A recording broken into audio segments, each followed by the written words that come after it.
So I've seen an awful lot of discussion about this topic, and I kind of wanted to give my take on it. Should Final Fantasy VII Remake Intergrade or UFI Intermission DLC be on PS4? Now, a lot of people are upset that this is PS5 exclusive, and to some extent, I would say rightfully so, right?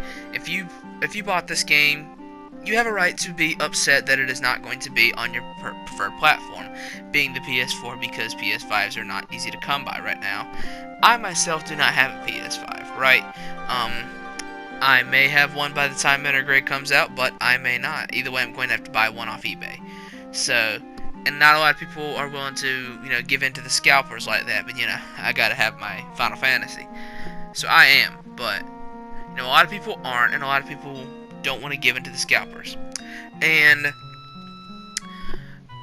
to some extent, I can agree with them and see why they would be upset, but personally, even though it would suck if I had to wait a week or so, or even longer, to play this, I don't have a huge problem with the intermission DLC being PS5 only, because we already saw some of the limitations that the base game ran into on PS4.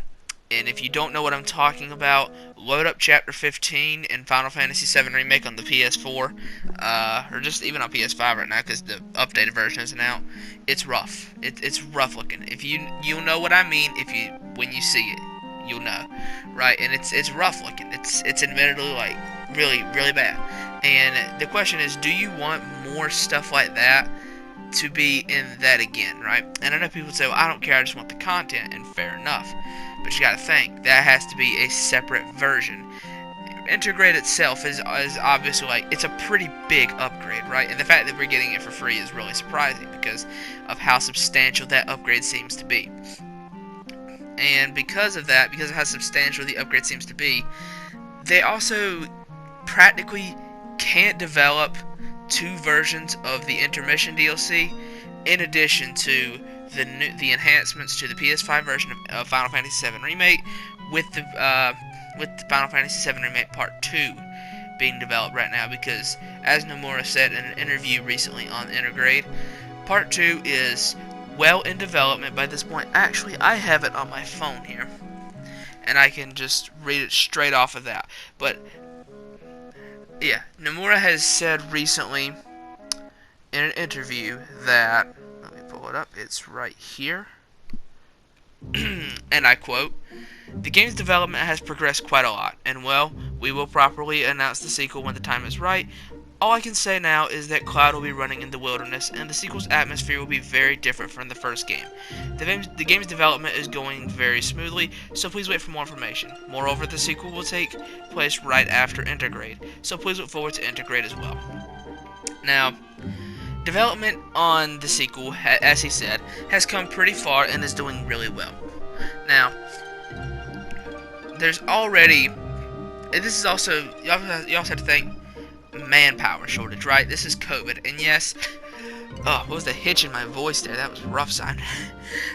Square Enix has adapted better than most, I would say, to COVID, right? In fact, they've made working from home a permanent option even when COVID's over, right? Square Enix adapted much better than companies like From Software, for example, whereas the entire game plan for Elden Ring was completely shaken up, right? And even despite that, you have to look at it as there is maybe a bit of a manpower shortage here.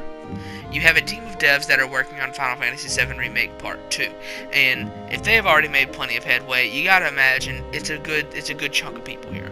If this cat climbs onto my shoulder and messes up my headphones. Anyways, you have to think then. So there has to be a team of people like that also working on Intergrade, right? On the PS5 version of Intergrade, on the enhancements, as well as on Intermission itself. Because Intermission, while yes, some assets are reused, there is a ton of new content, such as the Rama Summon, Nero, Weiss, etc., etc., etc. Watch the trailers, you see. I mean, the whole Fort Condor game, definitely completely new. And yes, that is also reusing assets, but in a much different way. So there's Fort Condor, there's Nero, there's new environments, there's new bosses. So yes, despite the fact it is reusing assets, it is also a lot of new stuff, right? And the reusing assets is another reason I think that VII Remake Part 2's development has come along so far, because they're not starting from scratch, right? It's much easier to build a sequel when, one, you have a reference of the original game, and two, you're not starting from the bottom like you were with Remake Part 1, right? So I expect that game to come out either middle of next year to late next year, maybe early 2023, but I don't expect it to be longer than early 2023, right? So yeah. So it's a manpower shortage, right? So if you already have a team working on the enhancements for the base game of Remake, and then you also have a team working on the UFI intermission, you can't practically have, or like, you wouldn't want to take away more manpower, quote unquote manpower, from Part 2's development, because Part 2 is obviously the focus, right? Intergrade is obviously going to be a pretty big deal for Square, but Part 2 is by a wide margin the focus of Business Division 1 of Square Enix, that and the new Kingdom Hearts project, but those are separate teams. Business Division 1's main focus right now is definitely Part 2, so do you really want to take more members away from that to put them to develop a special version of the PS4 intermission? Personally, I don't think so. I would rather have to wait maybe a couple weeks, maybe a month, to play the PS5 Intergrade than to have to wait maybe a few months extra to play Part 2, right? I'd rather Part 2 come out mid 2022 to early 2023 than coming out mid 2023 to late 2023, right? I would just prefer that. So that's why intermission or intergrade, it's too stupid. There's two different names and they both aggravate me. But that's why it doesn't really bother me as bad, because I definitely think that the ends justify the means, right? And yes, it does absolutely blow. Some people, let's say someone was planning to not get a PS5 for a long time, like for a really long time. Yes, it really does suck that they have to wait until then, unless they don't want to buy it especially for Intergrade, right? It really sucks that they have to wait till then to play it, and that really does blow. But overall, I think that it's not such an awful thing. I think a lot of people have really overblown how bad it is. Again, I'm not going to say I commend you, Square. This is a fantastic move. I'm just saying I understand, right? I'm not going to get really irrational and completely lose my head over it, because I understand why they did it, and I understand what reasons they had for not developing a PS4 version, right? So yeah, that's my thoughts on it. If you disagree, let me know in the comments why. If you think I'm wrong, let me know why. Maybe I am wrong, obviously, right? But I don't think that it's that big of a deal.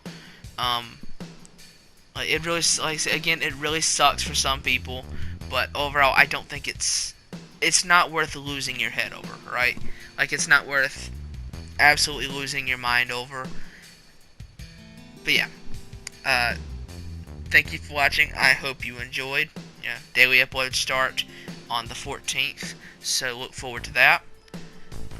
Yeah, I'm definitely going to be covering Intergrade on this channel when it comes out, so stick around for that if you're interested. And yeah, my name is Carmen, but I go by Ellism on YouTube. Thank you for watching. Y'all take it easy.